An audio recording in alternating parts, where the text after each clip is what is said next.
Days of Our Lives, DOL, spoilers for December 23 to January 3 show that Ava Vitale, Tamara Braun, may recognize a greater threat than Kristen DiMera, Stacey Hayduke. Someone else may be following Ava and is responsible for the weird text she got. After updating Brady Black, Eric Martsolf, on the threat over the week of December 23 to 27, Ava will eventually turn to Steve Johnson, Stephen Nichols, for help. Ava may get Steve to look into this for her, so we'll see if he can figure out who's spying on her and why. Hattie Adams, Deidre Hall, will object if Rafe Hernandez, Galen Gehring, drags her to Leo Stark, Greg Rickhart, for a confrontation. Leo will question Rafe's primary suspect in the Lady Whistleblower imposter inquiry, but Hattie will insist she is not to blame. Because Hattie is most likely innocent of the poisoned cupcakes, Rafe and Jada Hunter, Elia Cantu, will still have work to do in solving those cases. Other days spoilers indicate that E.J. DiMera, Dan Feuerriegel, will pressure Kristen to fire Belle Black, Martha Madison, but Kristen may claim that she has come to rely on Belle's DiMera consultancy work. Perhaps Kristen will notice that E.J. is still attracted to Belle and suggest that he attempt a different approach to grab her attention. Getting Belle fired is not the best strategy, but Kristen may still refuse to listen to E.J. Kayla Johnson, Mary Beth Evans, will have concerns about Stephanie Johnson, Abigail Klein. Kayla may be concerned that her daughter is on the rebound because Philip Kyriakis, John Paul Lavoisier, wants to date Stephanie again. Stephanie's previous engagement to Philip was unsuccessful, so Kayla may have low expectations for their current round of romantic involvement. Stephanie is clearly not over Alex Kyriakis, Robert Scott Wilson, thus Philip's heart could be destroyed if he is not careful. Some celebrations are also on the way, so expect some heartwarming moments as Paulina Price, Jackie Harry, Abe Carver, James Reynolds, Eli Grant, Lamont Archie, and Lonnie Grant, Sal Stowers, celebrate Christmas and the twins' birthday. Doug Williams III, Peyton Meyer, will be present during the yearly Horton ornament hanging. Julie Williams, Susan Seaforth Hayes, will continue to bond with Doug while downplaying the possibility that he stole the necklace. Days spoilers predict Leo will come through for Doug by fencing the jewelry as planned, but something tells us this will backfire on both of them sooner or later. Xander Kyriakis, Paul Telfer, will enjoy his holiday with Sarah Kyriakis, Lindsay Godfrey, and Victoria Kyriakis, Ailey and Paisley Kerr. Jack Devereaux, Matthew Ashford, would even forgive Xander for his previous mistakes, so they'll hug and rekindle their friendship. Over with Rafe and Jada, they will set a wedding date, but Days spoilers suggest that trouble is on the way. Tate Black, Leo Howard, plans to surprise Holly Jonas, Ashley Puzimis, at the pub with birthday decorations and a love declaration. Holly will feel more connected to Tate than ever before, but troubles are about to arise. That's because Holly will derail Tate and Sophia Choi's, Madeline Keene's, plans in some way. Tate had hoped to secretly transport Sophia out of state for an abortion, but Holly will find a way to ruin the plan. Can Holly catch Tate or Sophia lying about their whereabouts? Will Holly overhear something regarding Sophia's pregnancy, resulting in a confrontation? Whatever the case, Sophia may not be able to keep her pregnancy news a secret for long. Sherna Nielsen is playing Sophia's mother, Amy Choi, so expect her to make her drama debut between December 30th and January 3rd. Meanwhile, Rafe will confront a familiar nemesis. Arnold Feniger, Galen Gehring, Rafe's old doppelganger, will return and appears to be preparing to take over his lookalike's life once more. EJ should become entangled in the Arnold mess, but he will also receive a gift from Belle. That might spark the torrid fling that EJ and Belle are about to renew. Speaking of sizzling, DOL spoilers indicate that JJ Devereaux, Casey Moss, and Gabby Hernandez, Sherry Jimenez, will also indulge.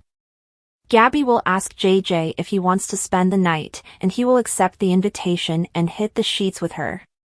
Meanwhile, Chanel Dupree DiMera, Raven Bowens, will face Johnny DiMera, Carson Boatman, and he may be concerned that she has discovered the truth about his betrayal of Joy Wesley, Alex Ann Hopkins. However, we believe this entails another untruth.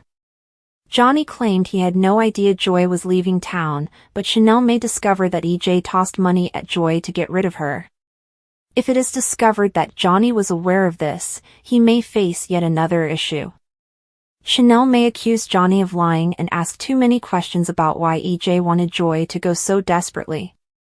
Johnny will rely on Abe Carver for support if he has another fight with Chanel, so stay tuned to hear Abe's counsel. According to Days of Our Lives spoilers, there will also be some exciting New Year's Eve celebrations, so stay tuned for more predictions on all of the mayhem that is building. In the vibrant town of Salem, drama and emotions run as high as ever, and nothing encapsulates that better than the latest shocking turn of events involving Chanel Dupree and Johnny DiMera. Chanel, the fiercely independent and strong-willed young woman who has quickly made a name for herself in Salem, is at the center of an emotional storm. Her connection with Johnny, the charming and enigmatic son of E.J. DiMera and Sammy Brady, has always been complicated. Though their love story began with sparks flying and grand romantic gestures, it has also been punctuated by betrayal, misunderstanding, and the powerful forces that so often entangle the lives of Salem's residents. This time, the drama unfolded during what was supposed to be an ordinary evening at Julie's place. The DiMera family, known for their power plays and hidden agendas, had convened for a seemingly innocuous dinner. Chanel, already dealing with her bakery Sweet Bits' recent struggles, reluctantly attended the gathering at the insistence of her mother, Paulina Price, who saw it as an opportunity for Chanel to mend fences with Johnny. The tension was palpable from the start. Johnny's easy charm and quick wit clashed with Chanel's no-nonsense demeanor. While they exchanged pleasantries for the sake of their families, it was clear to anyone paying attention that unresolved feelings simmered beneath the surface. The atmosphere took a turn when Johnny, emboldened perhaps by a bit too much wine, made a flippant remark about Chanel's recent struggles with her bakery. "Maybe if you focused less on everyone else's drama and more on your business, Sweet Bits wouldn't be having such a hard time," Johnny said with a smirk. The room fell silent as all eyes turned to Chanel, whose expression transformed from surprise to fury in an instant. "Excuse me?" Chanel's voice was sharp, cutting through the awkward silence like a knife. "You have no idea what I've been through lately, Johnny. And the fact that you think you can sit there and judge me says more about you than it does about me." Johnny, perhaps realizing he'd gone too far, attempted to backtrack, but Chanel was having none of it. She stood, her posture rigid with indignation. "You think it's easy running a business in a town like this, where secrets and scandals pop up every other day? Or dealing with the fallout of your family's constant chaos? Let me tell you something, Johnny DiMera, I work hard for everything I have. I don't coast by on a famous last name or daddy's money." Her words hit their mark, and Johnny's confident facade cracked slightly. He opened his mouth to respond, but Chanel wasn't finished. "And while we're airing grievances, let's talk about you. You waltz in and out of people's lives as if they're just set pieces in the Johnny DiMera show. You don't think about the consequences of your actions or how they might hurt the people who care about you. Well, guess what? I'm done playing a supporting role in your little drama. It's time you grew up, Johnny." The entire room was stunned into silence as Chanel grabbed her purse and stormed out. Even Paulina, known for her own fiery temperament, seemed momentarily at a loss for words. Johnny sat there, visibly shaken by Chanel's outburst. The others at the table exchanged uneasy glances, unsure whether to comfort him or follow Chanel's lead. In typical Salem fashion, the fallout from this confrontation would not remain confined to that evening. As Chanel walked briskly down the streets of Salem, her anger gave way to a mix of frustration and sadness. She'd poured so much of herself into her relationship with Johnny, only to feel as though her efforts were unappreciated. The memories of their whirlwind romance, the laughter, and the tender moments felt distant now, overshadowed by the pain of their recent interactions. Back at Sweet Bits, Allie Horton, Chanel's business partner and close friend, was waiting for her. Allie had heard about the confrontation from a mutual friend who'd been at Julie's place. Chanel, are you okay? Allie asked, concern etched on her face. Chanel sighed, setting down her purse and collapsing onto a chair. I don't know, Allie. I'm so tired of fighting. Fighting for my business, fighting with Johnny, fighting just to be taken seriously. Allie nodded sympathetically. You're one of the strongest people I know, Chanel. And if Johnny can't see that, then that's his loss. You don't need his validation to know your worth. Chanel managed a small smile. Thanks, Allie. I thought things would be different. That maybe we could find our way back to each other. But now, I'm not so sure. Meanwhile, Johnny found himself reflecting on Chanel's words. He'd always prided himself on being carefree and spontaneous, but maybe Chanel was right. Maybe it was time for him to take a hard look at his actions and their impact on the people around him. The next day, Johnny showed up at Sweet Bits with an apology on his lips and determination in his heart. But whether Chanel would be ready to forgive him and whether they could find their way back to the love they once shared, remained to be seen. In Salem, after all, nothing is ever simple, and the twists and turns of life have a way of bringing both heartache and hope in equal measure. Days of Our Lives, Holly Makes a Mess. The sun rose over Salem, casting its golden rays upon the iconic Horton Town Square.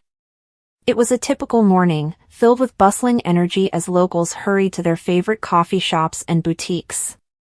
However, within the serenity of the town, a storm was brewing, and at its center was none other than Holly Jonas. Holly, the sweet but mischievous daughter of Nicole Walker and Daniel Jonas, had a knack for finding herself in the middle of chaos. At just 8 years old, she possessed a curious mind and a determination that rivaled even the most stubborn of Salem's residents. That morning, her world was filled with possibilities, and unbeknownst to everyone, she was about to embark on an adventure that would leave Salem in disarray. A morning of mischief. Nicole was running late for an important meeting at Basic Black. She'd left Holly in the capable hands of her babysitter, Chloe Lane. Chloe, distracted by a phone call from Brady, didn't notice Holly sneaking out of the living room with a mischievous grin plastered across her face. Holly's first stop was the kitchen, where she found an array of ingredients left on the counter. Chloe had planned to bake cookies later, but Holly decided she couldn't wait. Dragging a stool over to the counter, she began mixing flour, sugar, and chocolate chips in a bowl. She added a pinch of salt and a generous scoop of baking soda, perhaps too generous. The end result? A gooey, sticky mess that coated the countertops, the floor, and, inevitably, Holly herself. Just as she was about to pop her masterpiece into the oven, Chloe reappeared. Her gasp echoed through the house. Holly! What have you done? Holly shrugged, her hands covered in batter. I'm making cookies. An unplanned trip to the square. After a quick cleanup and a stern lecture, Chloe decided it would be best to take Holly to the Horton Town Square to burn off some of her energy. As they strolled through the bustling square, Holly's eyes darted from one colorful shop window to another. She tugged on Chloe's hand. Can we go to the toy store? Chloe hesitated. She'd promised Brady she'd pick up some papers from Titan, but Holly's hopeful expression was hard to resist. Okay, but only for a few minutes, she relented. Inside the store, Holly's excitement was palpable. She dashed from aisle to aisle, inspecting dolls, action figures, and board games. Chloe, distracted by a text from Brady, failed to notice Holly slipping a small canister of glitter from the craft section into her pocket. Glitter chaos at Titan. Back at Titan, Chloe brought Holly along while she picked up the paperwork. Holly, feeling restless, wandered into the conference room, where a meeting was in full swing. Philip Kyriakis, visibly annoyed, glanced up from his presentation. Chloe, what is she doing here? Before Chloe could respond, Holly pulled out the glitter canister and, in an attempt to liven up the boring atmosphere, tossed its contents into the air. The room exploded in a shower of sparkling chaos. Papers flew, laptops were dusted with glitter, and Philip's suit was ruined. "Holly Jonas!" Chloe exclaimed, rushing to grab her. Philip sighed, brushing glitter from his tie. "I think this meeting is over." Back at the Walker house. By the time Chloe and Holly returned home, Nicole was already there, her meeting at Basic Black having been cancelled. One look at the glittery mess on Holly's clothes and the exasperation on Chloe's face told Nicole everything she needed to know. "Holly, what happened now?" Nicole asked, crossing her arms. Holly shifted nervously. "I was just trying to make things fun." Nicole sighed, crouching down to meet her daughter's eyes. "Sweetheart, you need to understand that your actions have consequences. Making a mess might seem fun to you, but it causes problems for other people." Holly nodded solemnly. "I'm sorry, Mommy." Nicole hugged her tightly. "I know you are. But you're going to help clean up this mess, and you're grounded for the rest of the week. Lessons learned, or not." As the week went on, Holly's grounding proved to be a challenge for her lively spirit. She spent her days drawing, reading, and helping Nicole around the house. While she behaved for the most part, her mischievous streak couldn't be tamed entirely. One afternoon, Nicole caught her trying to redecorate the living room with streamers and balloons. While it wasn't as disastrous as the glitter incident, it was clear that Holly's creative energy needed an outlet. Nicole decided to enroll Holly in an art class at the Salem Community Center. It was a decision that paid off. Holly's boundless creativity found a productive channel, and her masterpieces became the talk of the town. The talk of Salem. Word of Holly's escapades spread quickly, and soon, she was the subject of many conversations in Salem. While some found her antics amusing, others were less than thrilled. Philip, still finding glitter in his office weeks later, wasn't exactly laughing. But despite the chaos, Holly's adventures brought a sense of lightheartedness to the town. In a place often overshadowed by drama and intrigue, her innocent mischief reminded everyone of the joy and unpredictability of childhood. Conclusion. Holly Jonas had a way of leaving her mark wherever she went, literally and figuratively. Whether it was a flower-covered kitchen, a glitter-filled conference room, or a brightly painted canvas at the community center, her spirit was undeniable. As Nicole tucked her into bed one evening, she kissed Holly's forehead and smiled. "You may make a mess sometimes, but you're my little whirlwind, and I wouldn't have it any other way." Holly grinned sleepily. "Good night, Mommy. Tomorrow, I'm going to make something amazing." And Nicole couldn't wait to see what her daughter would dream up next.